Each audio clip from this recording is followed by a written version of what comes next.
আমি বাড়িতে আসতেই রান্নাঘরে আমি যা দেখলাম, এর জন্য কোনো সন্তান প্রস্তুত থাকবে না। আমি রান্নাঘরের দিকে তাকাতেই দেখতে পেলাম আমার মা বিবস্ত্র হয়ে রান্নাঘরের মেঝেতে বসে আছে, আর তার হাতে তরকারি কাটার সেই বঁটিটি ছিল। সেই বঁটি দিয়ে তিনি কোনো এক গভীর মনোযোগ নিয়ে মেঝেতে একের পর এক আঘাত করছিলেন। আমি এই জিনিসটি দেখে সম্পূর্ণরূপে আশ্চর্য হয়ে গিয়েছিলাম। আমি বুঝতে পারছিলাম না এটা আমি ঠিক দেখছি না ভুল দেখছি। আমি চোখ কচলে আবারও তাকালাম। হ্যাঁ, আমি কোনো ভুল কিছু দেখছি না। সত্যি এটা আমার মা। আর আমার মা এরকমভাবে কেন বসে আছে এটাও আমি বুঝতে পারছিলাম না। আমি মা বলে ডাক দিতেই তিনি আমার মুখের দিকে তাকালেন, আর আমার মুখের দিকে তাকাতে আমি আরও বেশি ভয় পেয়ে গেলাম। আমার মায়ের চেহারাটা কেমন একটা হয়ে গেছে। তিনি অনেক বড় বড় চোখ করে আমার দিকে তাকিয়ে আছেন। একেবারে সম্পূর্ণ উলঙ্গভাবে তিনি আমার দিকে তাকিয়ে মাটিতে কোপ দিচ্ছে আর কেমন একটা অদ্ভুতভাবে হাসছে। এটা দেখে আমি প্রচণ্ড ভয় পেয়ে গেলাম। এক চিৎকার দিয়ে ঘর থেকে বের হয়ে গেলাম। যেভাবে লেখা আছে আমি ঠিক সেভাবেই পড়ার চেষ্টা করছি। লিখেছেন, আসসালামু আলাইকুম তরিকুল ভাই, আমি মোহাম্মদ মেহেদি হাসান। আজকে ভয়ের বারান্দায় আমি যে ঘটনাটা পাঠাচ্ছি এটা আমার জীবনে ঘটে যাওয়া এক লোমহর্ষক ঘটনা। আমি দোয়া করি যেন আমার শত্রুরও এরকম ঘটনা না ঘটে। আর কোনো কথা না বাড়িয়ে আমি সরাসরি ঘটনা শুরু করছি। ঘটনাটা 2006 সালের দিকে ঘটে যায়। ঘটনার শুরুতেই আমি আমাদের পরিবার আর আমাদের বাড়ির আশপাশের একটু বর্ণনা দেই, না হলে আপনার ঘটনাটা বুঝতে অনেক সমস্যা হবে। আমাদের পরিবারের সদস্য ছিল 4 জন। আমি, আমার বাবা, আমার মা আর 4 বছর বয়সী ছোট্ট একটা বোন। আমাদের বাপদাদার খুব নাম ডাক ছিল আমাদের এলাকায়, কারণ আমরা রাজার আমল থেকে আমাদের এলাকায় আছি। সঙ্গত কারণে আমি আমার ঠিকানাটা প্রকাশ করতে অনিচ্ছুক। আমার পরিবার ছিল এলাকার ভেতরে খুব গণ্যমান্য একটা পরিবার। এক কথায় বলতে গেলে আমাদের বাপদাদার ওপর দিয়ে খুব কমই মানুষ কথা বলতো। সে সময় আমাদের এলাকার ভেতরে শুধু আমাদেরই পাকা বাড়ি ছিল। আমাদের বাড়িতে 6টা রুম সহ অনেক বড় একটা আঙিনা জুড়ে বাড়ি ছিল। আর আমাদের বাড়ির পাশেই ছিল একটা বড় দিঘি, যেটার চারপাশে ছিল 4টা শান বাঁধানো।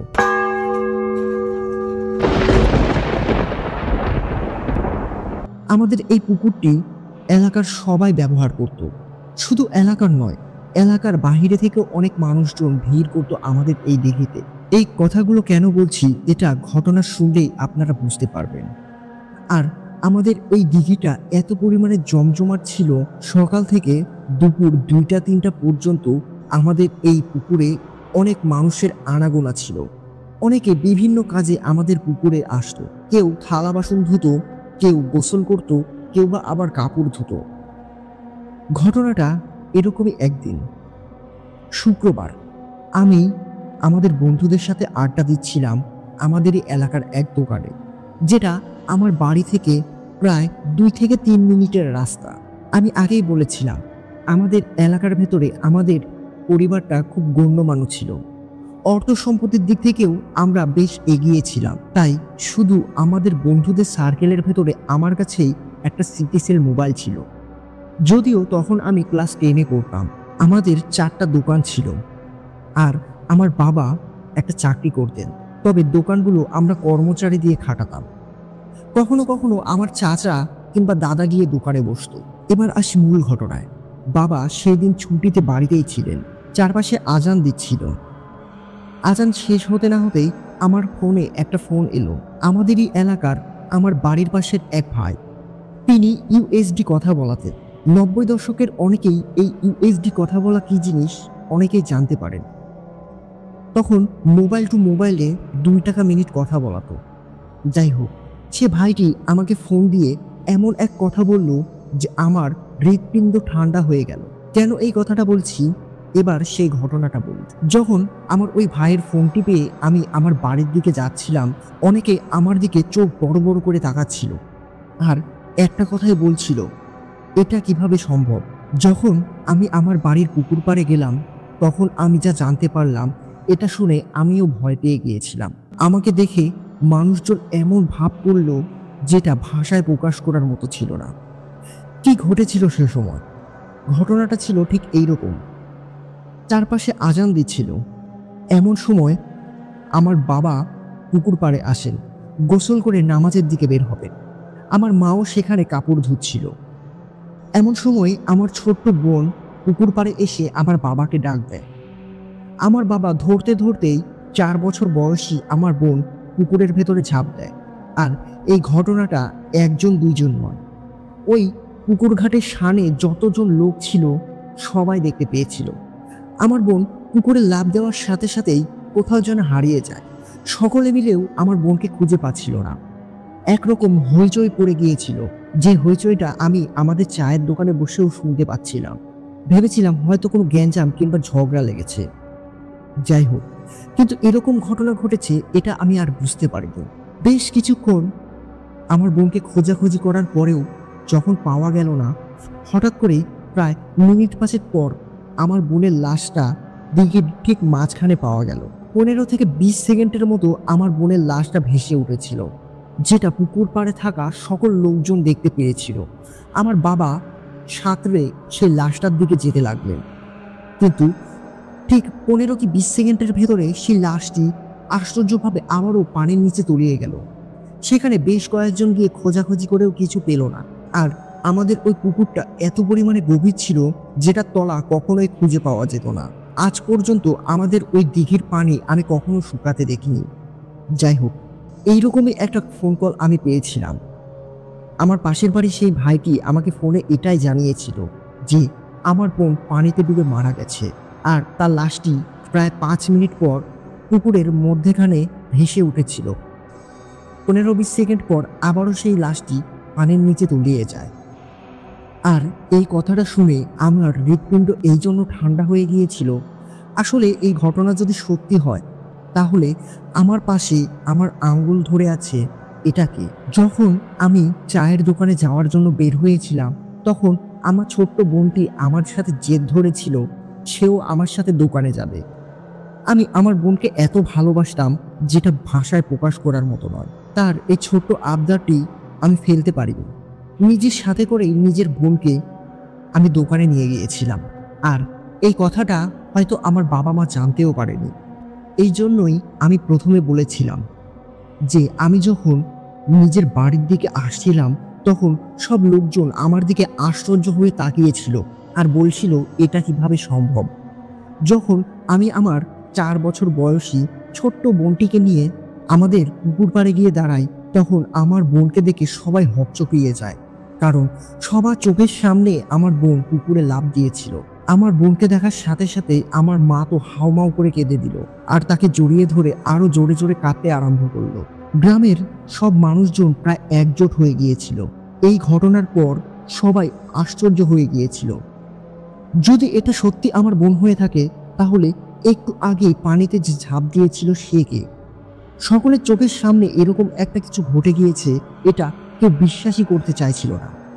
তারা নিজেদের ভুল ভেবেছিল হয়তো অন্য কোনো বাচ্চা পুকুরের পানিতে ঝাঁপ দিয়েছে, যার কারণে খোঁজাখুঁজিটা তখনও জারি ছিল, কিন্তু সেখানে কাউকে পাওয়া গেল। আর এই ঘটনা যদি মিথ্যে হয়ে থাকে তাহলে যে লাশটি পানির ভেতরে ভেসে উঠেছিল সেটা কি ছিল? এই ঘটনার ব্যাখ্যা এলাকার কেউই দিতে পারছিল না। এটা ছিল প্রথম ঘটনা যেটা পুরো এলাকাবাসীর সামনে ঘটে গিয়েছিল। আর এর পরের যে ঘটনাগুলো আপনাকে বলতে চলেছি এগুলো আরও মর্মান্তিক। এই ঘটনার বেশ কয়েকটা দিন কেটে যায়, আমরা সবকিছু ভুলে গিয়েছিলাম। ভেবেছিলাম এটা স্বাভাবিক একটা ঘটনা, হয়তো কোনো অন্য কিছু বা অন্য কোনো শক্তির কারণেই এই ঘটনাটা ঘটেছিল।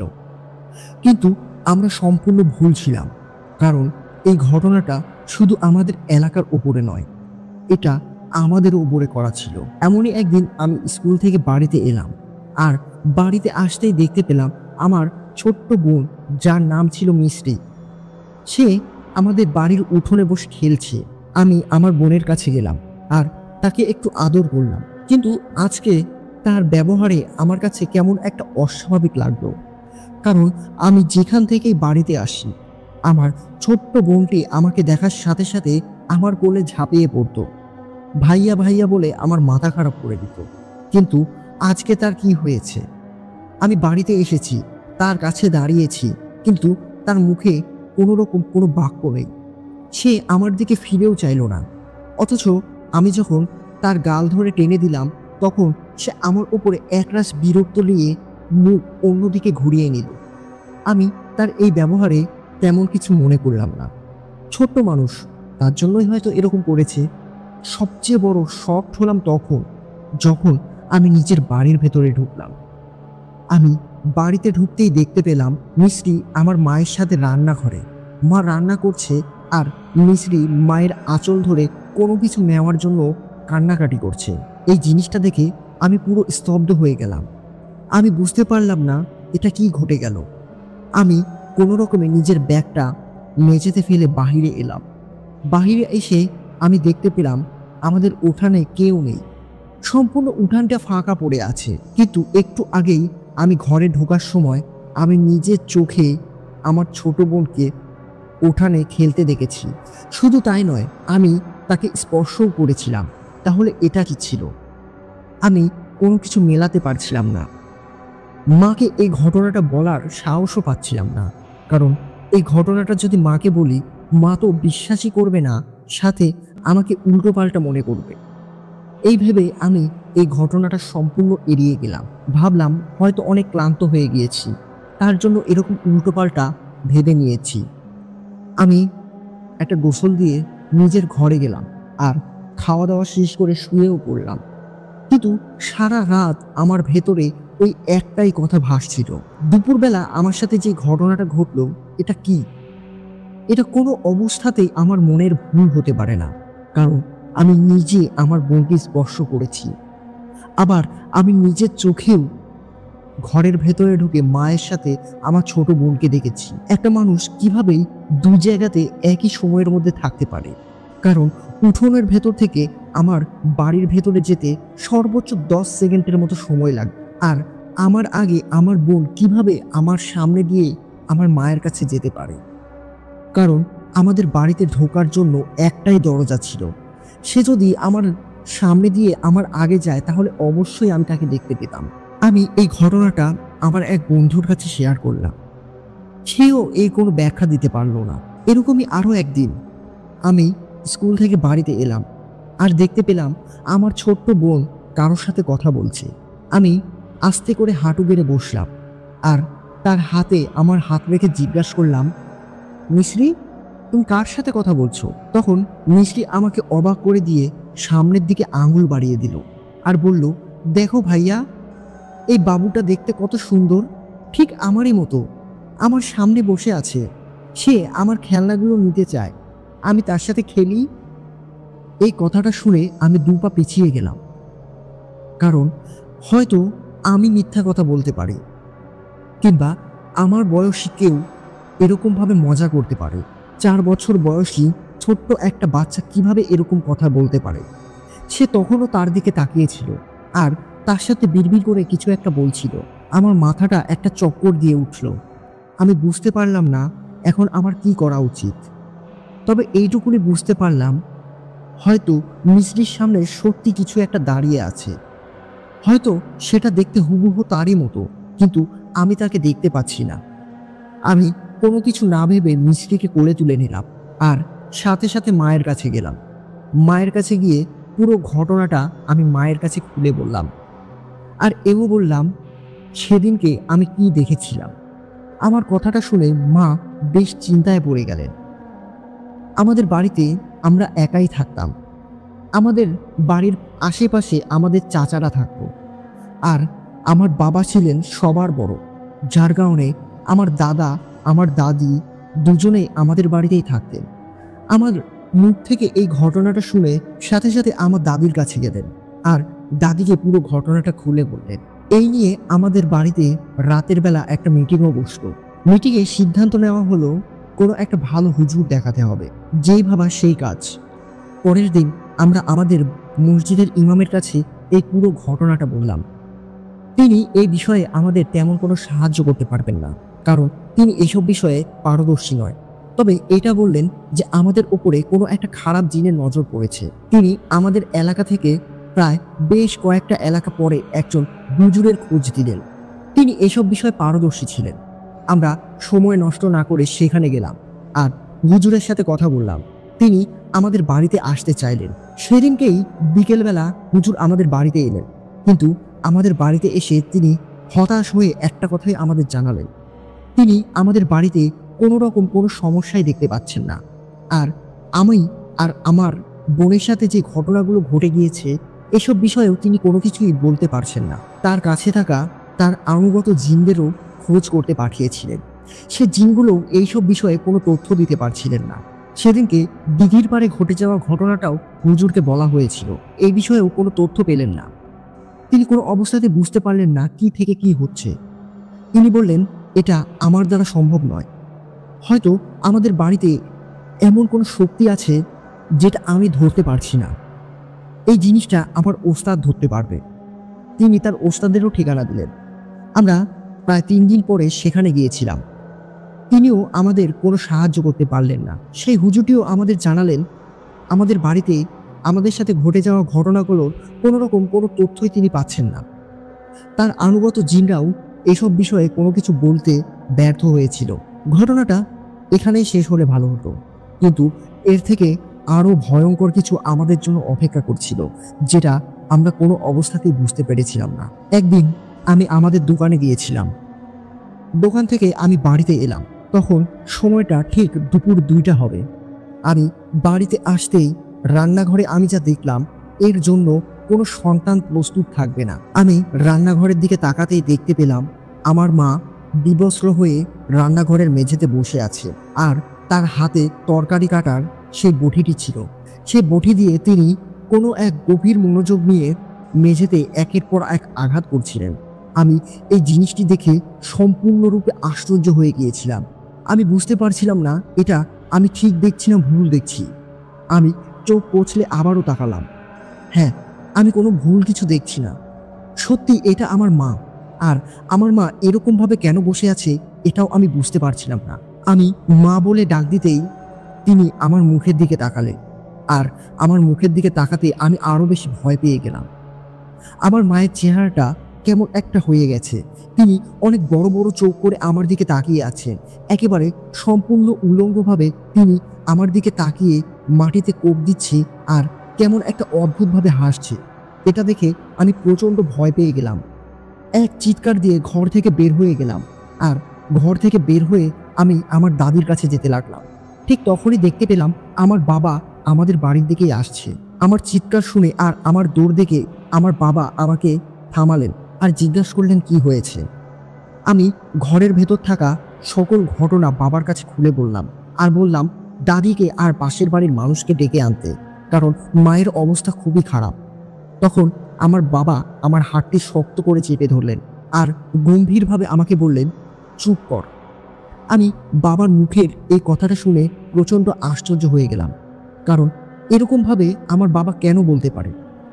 ঘরের ভেতরে যে পরিস্থিতি, এই পরিস্থিতিতে হিসাব অনুযায়ী আমার বাবার ছুটে যাওয়ার কথা। তখন বাবা আমাকে বাড়ির বাহিরে নিয়ে গেলেন। সেখানে গিয়ে তিনি আমার হাতটা ছাড়লেন আর বললেন, বাড়ির ভেতরে এখন প্রবেশ করা ঠিক হবে না, আর কোনো লোকজনকে কোনো কিছু বলিস না। আমি বাবার এই কথার আগা মাথা কিছুই বুঝতে পারলাম না। আমি বাবাকে জিজ্ঞাসা করলাম, কিন্তু বাবা, ভেতরে মার খুব খারাপ অবস্থা, তিনি এরকমভাবে বসে আছেন, ছোট বোনটির কি হবে? আমি কোনো কিছু ভাবতে পারছিলাম না। বাবা শান্তভাবে আমার মাথায় হাত দিলেন। তোর মা ঘন্টাখানেক আগে তোর খালার বাড়িতে গিয়েছে, সাথে তোর ছোট বোন মিষ্টিও গিয়েছে। আমার সাথে তারা দুজনে দোকানে দেখা করেছিল। আমার কাছ থেকে কিছু টাকা নিয়ে এবং মিষ্টি নিয়ে তারা দুজনে তোর খালার বাড়িতে গিয়েছে, আর তাদেরকে গাড়িতে উঠিয়ে দিয়ে এই মাত্র আমি বাড়িতে আসছি। আসলে বাড়িতে তোর মায়ের রূপে রান্নাঘরে যে জিনিসটিকে দেখেছিস, ওটা তোর মা কোনো অবস্থাতেই হতে পারে না। এটা কোনো খারাপ কিছু, যেটা আমাদের পরিবারের জন্য অশুভ কিছু ডেকে নিয়ে আসতে পারে। তাই এখন বাড়ির ভেতরে যাওয়াটা ঠিক হবে না, একটু অপেক্ষা কর, তোর দাদা আসছে। তোর দাদা এলে একসাথে আমরা বাড়িতে ঢুকবো। এবার বাবা আমার কাছে একটা ঘটনা শেয়ার করলো। ঘটনাটা আমি আমার বাবার ভাষাতেই বলছি। বলছেন আমার বাবা, সময়টা মাগরিবের বেশ কিছুক্ষণ আগে। আমি অজু শেষ করে ঘর থেকে বের হয়েছি, এমন সময় তুই দৌড়ে আমার কাছে এলি আর আমাকে বললি, আবু তোমাকে কিছু দেখানোর আছে, তুমি আমার সাথে সাথে এসো। আমি তোকে জিজ্ঞাসা করলাম, কোথায় নিয়ে যাবি, কি দেখাবি? তুই আমার হাত ধরে টানতে লাগবি আর আমাকে পুকুর ঘাটের দিকে নিয়ে যেতে লাগবি। তুই আমার সামনে সামনে আর আমি তোর পেছনে পেছনে। তুই অনেক দ্রুত হেঁটে যাচ্ছিলি, আমি কোন অবস্থাতেই তোর নাগাল পাচ্ছিলাম না। এমন সময় তুই পুকুর ঘাটের সামনে এসে দাঁড়ালি আর আমার দিকে পেছন ফিরে তাকালি। এক পা দুই পা করে পুকুরের সিঁড়ি বেয়ে বেয়ে নিচে নামতে আরম্ভ করলি। প্রথমে হাঁটু পানি, তারপরে মাজা পানি, তারপরে গলা পানি। এরপরে তুই পুকুরের বেশ খানিকটা গভীরতায় চলে গেলি আর নিজের হাত পা ছুঁড়ে হাবুডুবু খেতে লাগলি। আমি এই জিনিসটা দেখে প্রচণ্ড আশ্চর্য হয়ে গেলাম আর তোর চিৎকার আর হাত পা ছোড়া দেখে আমার বুকের ভেতরে কেমন একটা করতে লাগলো, যেটা কোনো বাবাই সহ্য করতে পারবে না। আমি কোনো কিছু না ভেবেই পানিতে ঝাঁপ দিতে যাব তোকে বাঁচানোর উদ্দেশ্যে। এমন সময় গতদিনের ঘটনা আমার মনে হলো। তুই তো অনেক ছোটবেলা থেকে সাঁতার জানিস আর এই পানির ভেতরে তোর হাবুডুবু খাওয়ার কোনো প্রশ্নই ওঠে না। আর এমন সময় তুই কেন পানিতে এসে নামবি আর এমন কী বা জিনিস আমাকে দেখাবি? আর আমাদের সাথে ঘটে যাওয়া প্রত্যেকটা কথা আমার তখন কানে বাজতে আরম্ভ করলো, চোখের সামনে ভাসতে লাগলো। এরই মধ্যে তুই পানির নিচে হারিয়েও গেলি। আমি সেখানে দাঁড়িয়ে আছি, আমার হিতাহিত বুদ্ধি কাজ করছিল না। এমন সময় চারপাশে আজান দিতে লাগলো আর তুই পুকুরের মাঝখান থেকে নিজের মাথাটা তুললি আর সজোরে বললি, অজু করে আছিস জন্য আজকের মতো বেঁচে গেলি, তবে মনে রাখিস তুই খুব একটা বেশি দিন বাঁচবি না, আমি তোকে নিয়ে যাব। এই কথাটা শোনার সাথে সাথে আমার পায়ের নিচ থেকে মাটি সরে গেল, আমার ভয়ে শিরদাঁড়া দিয়ে ঠান্ডা স্রোত বয়ে গেল। আমি এক দৌড়ে সেখান থেকে চলে এলাম আর মসজিদে গিয়ে নামাজ আদায় করলাম। তারপরে বাবা আরও বলল, রাতের বেলা আমি আর তোর মা ঘরে শুয়েছিলাম। এমন সময় আমি ঘরের মেঝেতে ছোট্ট বোনকে দাঁড়িয়ে থাকতে দেখি। আমি তাকে কোলে তুলতে যাব, এমন সময় পেছন থেকে আমাকে মিছরি ডাক দিল। আমি পেছনে তাকিয়ে দেখি মিছরি খাটের ওপরে বসে আছে। আমি একবার খাটের দিকে তাকাচ্ছি, আরেকবার দরজার দিকে তাকাচ্ছি। আমি দরজাতেও যেরকম মিছরিকে দেখতে পাচ্ছি, খাটের ওপরেও ঠিক একই রকমভাবে মিছরিকে বসে থাকতে দেখছি। আমি বুঝতে পারছি না আমি কি দেখছি, আমি চোখের ভুল দেখছি কিনা। চোখটা কষলে আবারও আমি দেখলাম, কিন্তু এবার আমি দরজার সামনে কাউকে দেখতে পেলাম না। এই জিনিসটা দেখে আমার প্রচণ্ড ভয় লেগে গেল, কিন্তু তোর মার কাছে আমি কোনো কিছুই শেয়ার করলাম না। এই আজকে প্রথম তোর কাছে বলছি। এই বলে বাবা থামলেন। কিছুক্ষণের মধ্যে দাদাকেও দেখতে পেলাম, তিনিও বাড়ির দিকে আসছে। আমি, দাদা আর বাবা মিলে বাড়ির ভেতরে প্রবেশ করলাম আর বাড়িতে যেতেই আমি দেখতে পেলাম আমার বাড়ির মেন গেটে বড় সড়ো একটা তালা ঝুলছে। এবার আমি আরও বেশি আশ্চর্য হয়ে গেলাম। যদি ঘরের মেন গেটে তালাই থাকে, তাহলে আমি ঘরের ভেতরে কিভাবে প্রবেশ করলাম? রান্নাঘরে আমি ওরকম বিভৎস জিনিস কিভাবে দেখতে পেলাম? এরকম হাজারো প্রশ্ন আমার মাথার ভেতরে ঘুরপাক করছিল। আমরা দুজনেই বাড়ির বারান্দার ওপরে বসে পড়লাম। বাবা আমাকে বলল, তোর দাদি হয়তো ছোট চাচার বাড়িতে আছে আর দাদির কাছেই বাড়ির চাবি আছে, আমি যেন দাদিকে ডেকে নিয়ে আসি। আমি এক পা দু পা করে দাদিকে ডাকার উদ্দেশ্যে হাঁটতে আরম্ভ করলাম, কিন্তু আমার পা চলছিল না। ভর দুপুরবেলা কোনো এক অজানা ভয় আমাকে গ্রাস করে ফেলেছিল। আমি কোনো কিছুই ভাবতে পারছিলাম না। এভাবেই সেই দিনটি আমাদের কেটে যায়। সন্ধ্যার কিছুক্ষণ আগ দিয়ে মা আর মিছরি খালার বাড়ি থেকেও চলে আসে, কিন্তু আমরা আজকের ঘটনাটা মাকে কোনো কিছুই বলেছিলাম না। পরের দিন আমি বাবার সাথে দোকানে গেলাম। এমন সময় বাবার এক ক্লোজ বন্ধু, যিনি একজন হাফেজ সাহেব ছিলেন, তিনি আমাদের দোকানে এসে বসলেন। বাবার চেহারাটা সকাল থেকে কেমন একটা ফ্যাকাশে হয়েছিল। কোনো এক গভীর চিন্তায় বাবা মগ্ন ছিলেন। দোকানের ভেতরে হুজুর আঙ্কেল আসার সাথে সাথেই বাবাকে জিজ্ঞাসা করলেন, কি হয়েছে?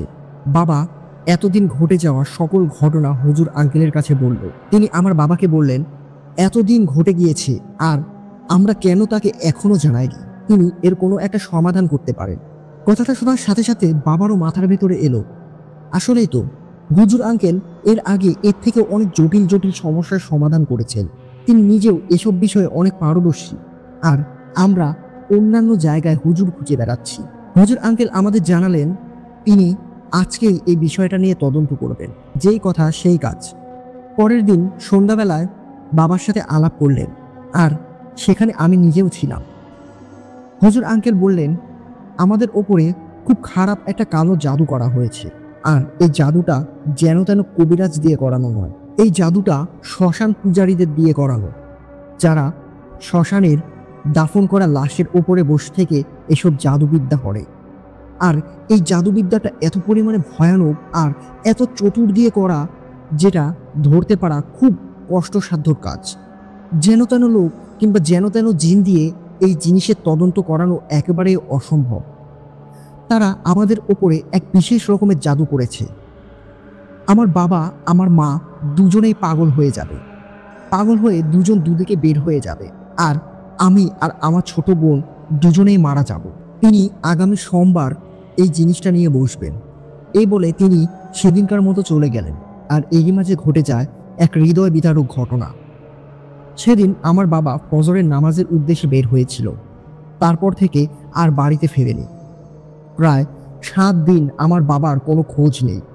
আমরা আশেপাশে অনেক জায়গায় খুঁজেছি, সকল আত্মীয় স্বজনদের বাড়িতেও খুঁজেছি, কিন্তু কোথাও আমার বাবাকে পাওয়া যায়নি।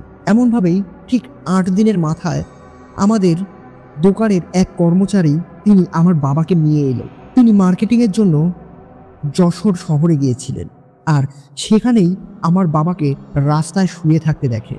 আমার বাবার পরনে ছিল ছেঁড়া পোশাক। তিনি পাগলের মতো হয়ে গেছেন আর পাগলের মতো আচরণও করছেন। আমরা আর এক মুহূর্ত সময় নষ্ট করলাম না। বাবাকে নিয়ে আমরা ডাক্তারের কাছে গেলাম। ডাক্তারের কাছে গিয়ে তার চিকিৎসা করাতে শুরু করলাম, আর এভাবেই আমাদের ধস নামলো অর্থের। আমরা অনেক ডাক্তার দেখিয়েছি, কিন্তু বাবার কোনো অবস্থাতেই উন্নতি হচ্ছিল না। হুজুর আঙ্কেল তিনিও চিকিৎসা করছিলেন, কিন্তু কিছুতেই কিছু হচ্ছিল না। আর এরই সুযোগ নিয়ে আমাদের দোকানের ম্যানেজার তিনি অনেক মোটা অঙ্কের একটা ক্যাশ নিয়ে পালিয়েও গিয়েছিলেন। প্রায় 2 মাসের ভেতরে আমাদের 4টি দোকানের ভেতরে 2টি দোকানে এমন ধস নামে, যেটা আমরা বন্ধ করে দিতে বাধ্য হই। আর এদিকে বাবার চিকিৎসার জন্য অনেক অর্থও খরচ হচ্ছিল। এছাড়া আরও টুকিটাকি তো আছেই। চাচারাও এরই ভেতরে সুযোগ নিয়ে নিয়েছিল। যেমনটা হয়, প্রায় মাস 3 পর আমার বাবা সুস্থ হয়ে ওঠেন। তিনি আবারও নিজের কর্মজীবনে যোগ দেওয়ার সিদ্ধান্ত নিয়েছিলেন। আর এরই মাঝে ঘটে যায় আরও একটা ঘটনা। আমি স্কুল থেকে বাড়িতে এলাম, আর বাড়িতে এসেই এবার আমি রান্নাঘরের ভেতরে আবারও ঠিক একই রকম জিনিস দেখতে পেলাম। আমি দেখলাম আমার মা ঠিক আগের মতোই বিবস্ত্র হয়ে মেঝেতে বসে আছেন, আর তরকারি কোটার সেই বটিটি দিয়ে মেঝেতে এলোপাতাড়ি কোপ দিচ্ছিলেন। তার বেশ কিছুটা দূরে আমার ছোট্ট বোন মিশ্রি বসে কান্না করছিল, কিন্তু মায়ের এদিকে কোনো নজর নেই। আমি মিশ্রিকে সাথে সাথে কোলে তুলে নিলাম। আমার এমনটাও ভয় হচ্ছিল, আদৌ আমি মিশ্রিকে কি কোলে তুলে নিচ্ছি, কিন্তু ভাই বোনের ভালোবাসা। এদিকে মায়ের যে অবস্থা, মায়ের সামনেও আমি থাকার মতো অবস্থায় ছিলাম না। আমি ঘর থেকে বের হয়ে গেলাম মিশ্রিকে সাথে নিয়ে। চিৎকার করে দাদিকে ডাকতে লাগলাম। দাদিও আমার কাছে এলো। দাদিকে রান্নাঘরের দিকে যেতে বললাম।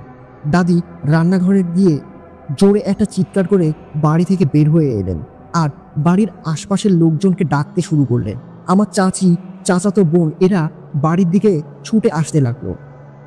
আজকে যেই ঘটনাটা ঘটছে, এটা কোনো জিন ঘটিত ঘটনা নয়। সত্যি সত্যি আমার মা বিবস্ত্র হয়ে রান্নাঘরে বসে মেঝেতে তরকারি কোটার বটি দিয়ে এলোপাথারি কোপ দিচ্ছিল। বেশ কয়েকজন মিলে মাকে ধরাধরি করলো, কিন্তু মায়ের শরীরে এত পরিমাণে শক্তি যে কেউ ধরে রাখতে পারছিল না।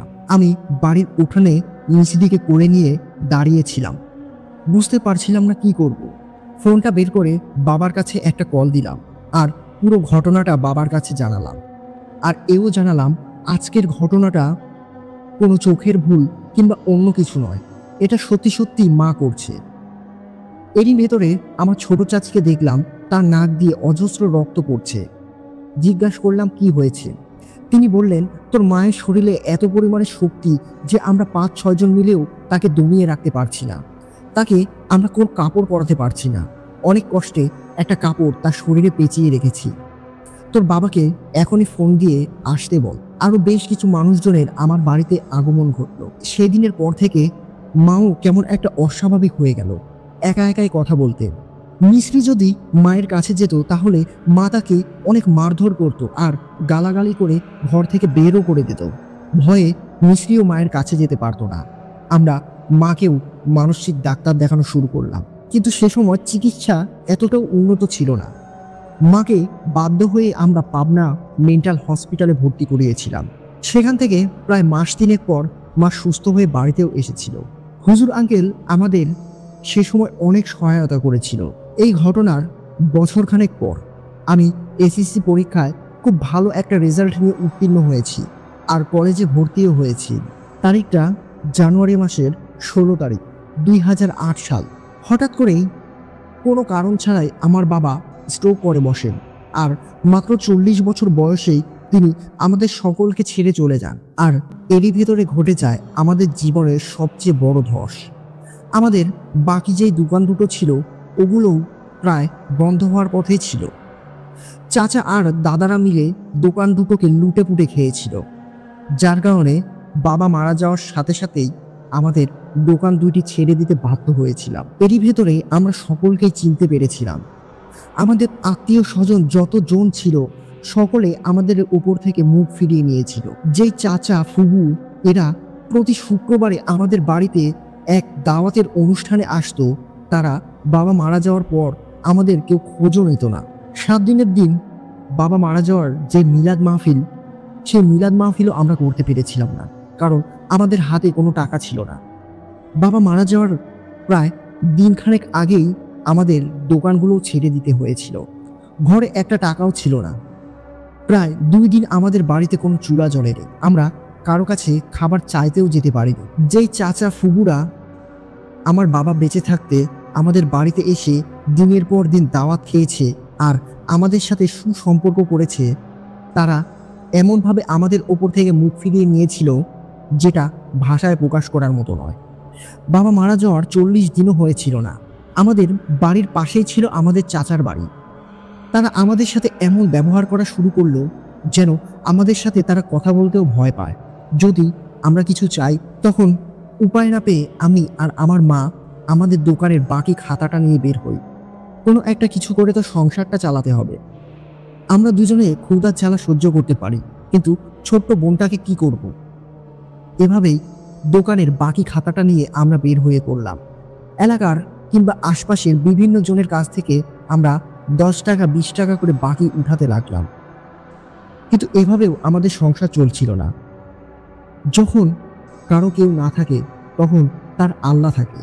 ঠিক এমন সময় আল্লাহ আমাদের কাছে একজনকে পাঠালেন। তিনি এসে আমাদের খোঁজ নিলেন, যদিও তিনি আমাদের রক্তের সম্পর্কের কেউ ছিল না। তিনি আমাকে তার দোকানে একটা চাকরির অফার করলেন আর বাধ্য হয়ে মাত্র 1500 টাকা বেতনে আমি সে চাকরিতে জয়েন করলাম আর মা বোনকে নিয়ে কোনো রকমে দিন পার করতে লাগলাম। এভাবেই বেশ কিছুটা বছর কেটে গেল। সবচেয়ে দুঃখজনক বিষয়, আমার চাচা ফুবু এমনকি আমাদের অবস্থা ভালো থাকার সময় যেসব আত্মীয় স্বজন আমাদের খুব ঘনিষ্ঠ ছিল তারা কেউ আমাদের সাথে ঠিকমতো কথা বলতো না। এই জন্য যদি আমরা কিছু চেয়ে বসি, আমার চাচা ফুবু এরা আমাদেরকে এড়িয়ে চলা শুরু করলো। আমাদের দেখলেই তারা বাড়ির ভেতরে ঢুকে যেতেন। এরকম আরো অনেক ঘটনা আছে। আমি আস্তে আস্তে আমাদের বন্ধুর কাছ থেকেও সম্মান হারাতে শুরু করলাম। এমন একটা সময় এলো যখন আমার বন্ধুদের কাছে আমি একজন হাসির পাত্র হয়ে গেলাম। তারা আমাকে দেখে হাসতো। একসময় আমি আমার বন্ধুদের চোখের মনে ছিলাম। কোনো একটা পিকনিক কিংবা কোথাও বেড়াতে গেলে সর্বপ্রথম সবাই আমাকেই জানাতো, কিন্তু আমি এমন হয়ে গেলাম যে সামান্য ক্রিকেট খেলার জন্য তারা আমাকে ডাকতো না। আমিও কোনো বন্ধু বান্ধবের আশায় আর ছিলাম না। নিজেই নিজেকে নিয়ে ব্যস্ত হয়ে পড়েছিলাম। শুধু ভিটা বাড়ি ছাড়া আমাদের যাবতীয় যা ছিল সব কিছুই আমরা হারিয়ে ফেলেছিলাম। এক সময় আমাদের অনেক কিছু ছিল যা এখন আমাদের নেই। আমি বর্তমানে দিনমজুরের কাজ করি। 2020 সালে নিজের ছোট বোনকে বিয়ে দিয়েছি। তাকেও খুব একটা ভালো ঘরে বিয়ে দিতে পারিনি অর্থের অভাবে। তবে আমার মা যদিও ভালো হয়ে গিয়েছে, কিন্তু তার বর্তমানে অনেক অসুখ। তিনি অল্পতেই রেগে যান। 2022 সালে বোনকে বিয়ে দেওয়ার পর আমিও বিয়ে করেছিলাম, কিন্তু জানি না কোনো এক কারণে আমিও সংসার করতে পারিনি। আমি ভালো মানুষকে রেখে সকালবেলা কাজে বের হলাম। সন্ধ্যাবেলা ফিরে শুনি সে আমার সাথে আর থাকতে চায় না। মাও তাকে কিছু বলেনি, কিন্তু হুট করে তার মুখে এই একটাই কথা, সে আমার সাথে আর সংসার করবে না। যেই কথা সেই কাজ। সেই রাতেই সে তার বাড়িতে চলে গেল, আর কখনো আমার বাড়ির উদ্দেশ্যে আসেনি। বছরখানেক পর সে আমার কাছে ডিভোর্সের কাগজও পাঠিয়ে দিল। আমি হাসি মুখে সেখানে স্বাক্ষর করে দিয়েছিলাম, কারণ আমি আমার জীবনে এত কিছু হারিয়েছি যে নতুন করে হারানোর আমার কোনো কিছুই নেই। বর্তমানে আমার মা অনেক অসুস্থ। কোনো রকমে আমি দিন কাটাচ্ছি। যদি একদিন কাজ করি তো 5 দিন কাজ থাকে না। জানি না আমার সাথে এমনটা কেন হয়। বর্তমানে আমার দিন এভাবেই চলছে। আমার পরিস্থিতি এত পরিমাণে খারাপ যে নিজের বোন জামাইকে দাওয়াত করে নিয়ে এসে খাওয়াবো সেই সামর্থ্যটুকু আমার নেই। আমার বোন এসব বুঝতে পারে, যার কারণে সে কখনো আমার বাড়িতেও আসে না। সবাই আমার জন্য দোয়া করবেন, আর বিশেষ করে আমার মায়ের জন্য সকলে দোয়া করবেন। আজকের মতো বিদায় নিচ্ছি, এই বলেই মেহেদী ভাই তার লেখাটি শেষ করেছে। জানি না মেহেদী ভাইয়ের এই ঘটনাটা আপনাদের কাছে কেমন লেগেছে, তবে আমার কাছে ঘটনাটা বেশ আশ্চর্যজনক লেগেছে। আর কতটা ভয়ের লেগেছে এটাও আমি বলতে পারবো না, কিন্তু ঘটনাটা পড়ার পর আমার মনের ভেতরে খুব খারাপ একটা অনুভূতি জন্ম নিয়েছিল, তাই আপনাদের সাথে শেয়ার করলাম। কমেন্টে অবশ্যই জানিয়ে দিন ঘটনাটা আপনাদের কাছেও কেমন লেগেছে। আজকের মতো বিদায় নিচ্ছি, সকলে ভালো থাকবেন, আর চ্যানেলটি অবশ্যই সাবস্ক্রাইব করে ভিডিওতে একটা লাইক দেওয়ার জন্য বিশেষভাবে অনুরোধ জানিয়ে আজকের মতো বিদায় নিলাম। আসসালামু আলাইকুম।